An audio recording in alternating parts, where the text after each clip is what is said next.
मुंबई की भीड़ भरी लोकल ट्रेन सुबह के 8 बजे। स्टेशन पर लोगों की धक्का मुक्की, भागम भाग और शोरगुल हमेशा की तरह अपने चरम पर था। हर कोई अपनी मंजिल तक पहुंचने की जल्दी में था। भीड़ के बीच खड़ा था अरविंद, 40 साल का एक सामान्य ऑफिस जाने वाला आदमी। उसके हाथ में एक पुराना बैग था और आंखों में थकान। रोज की तरह उसने टिकट लिया और ट्रेन पकड़ने के लिए प्लेटफॉर्म की तरफ दौड़ पड़ा। लेकिन आज की सुबह अलग थी। प्लेटफॉर्म नंबर 3 पर उसने एक बूढ़े व्यक्ति को देखा। झुर्रियों से भरा चेहरा, कमजोर शरीर और हाथ में फटा हुआ थैला। बूढ़ा कांपते हुए टिकट खिड़की के पास खड़ा था। बाबू, एक टिकट, ठाणे का। उसकी धीमी आवाज खिड़की तक मुश्किल से पहुंच रही थी। टिकट क्लर्क ने कहा, अरे बाबा, जल्दी बोलो, लाइन देखो कितनी लंबी है, सबको जल्दी है। लाइन में खड़े लोग चिढ़कर चिल्लाने लगे, ओह, ये बूढ़े लोग भी ना, जल्दी करो, हमें भी ऑफिस पहुंचना है। अरविंद सब देख रहा था।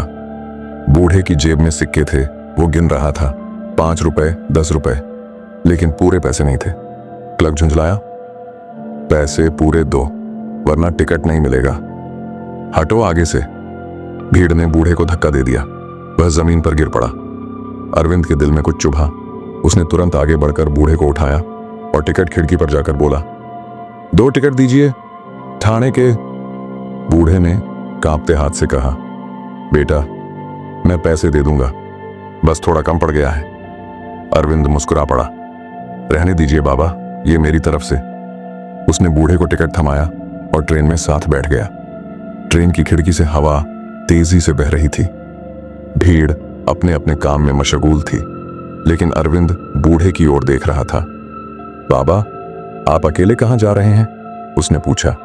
बूढ़े ने गहरी सांस ली और कहा, बेटा, मैं अपने बेटे से मिलने जा रहा हूं। 2 साल हो गए, उसने मुझे घर से निकाल दिया था, लेकिन अब सुना है कि वो बीमार है, तो सोचा देखने जाऊं, शायद माफ कर दे।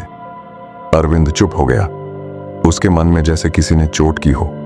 उसने सोचा, कैसा बेटा होगा जो अपने बूढ़े बाप को घर से निकाल दे। लेकिन बूढ़ा आगे बोला, गलती मेरी भी थी बेटा। मैंने हमेशा पैसों को रिश्तों से ऊपर रखा। बचपन में जब वो पढ़ना चाहता था तो मैंने कहा, काम करो, पढ़ाई से रोटी नहीं मिलती। मैंने उसके सपनों को कुचल दिया। शायद उसी का गुस्सा है। अरविंद के दिल में एक टीस उठी, क्योंकि यही तो उसकी जिंदगी की कहानी थी। उसका भी एक बेटा था, 18 साल का। पढ़ाई में अच्छा था, लेकिन अरविंद हमेशा कहता, नौकरी कर, सपने देखोगे तो भूख से मरोगे।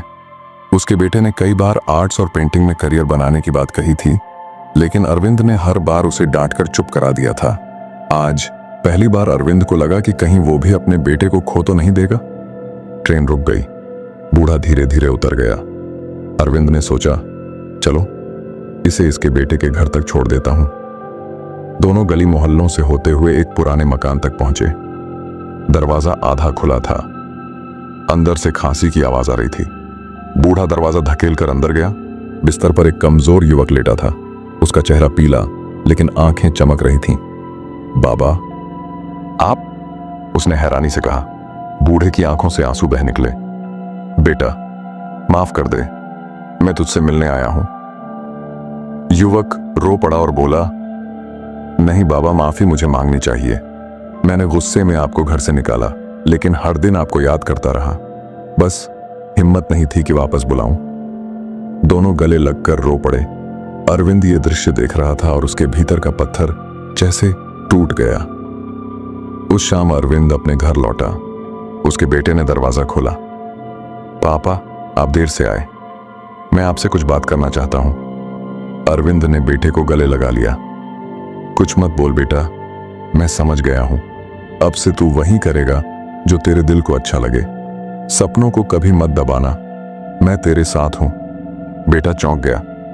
पापा, आप ठीक कह रहे हो ना? अरविंद की आंखें भर आईं। हाँ बेटा, मैंने आज सीखा है, रिश्ते टिकटों जैसे होते हैं। अगर समय रहते ले लिए तो सफर आसान होता है, वरना ट्रेन छूट जाती है। जिंदगी में पैसा कमाना जरूरी है, लेकिन रिश्तों से बढ़कर कुछ नहीं। हम अक्सर सपनों और मोहब्बत को नजरअंदाज कर देते हैं, लेकिन जब समय चला जाता है तो पछतावे के सिवा कुछ नहीं बचता। कभी भी अपने अपनों को अकेला मत छोड़ो, क्योंकि आखिरी टिकट का पता नहीं कब ट्रेन छूट जाए।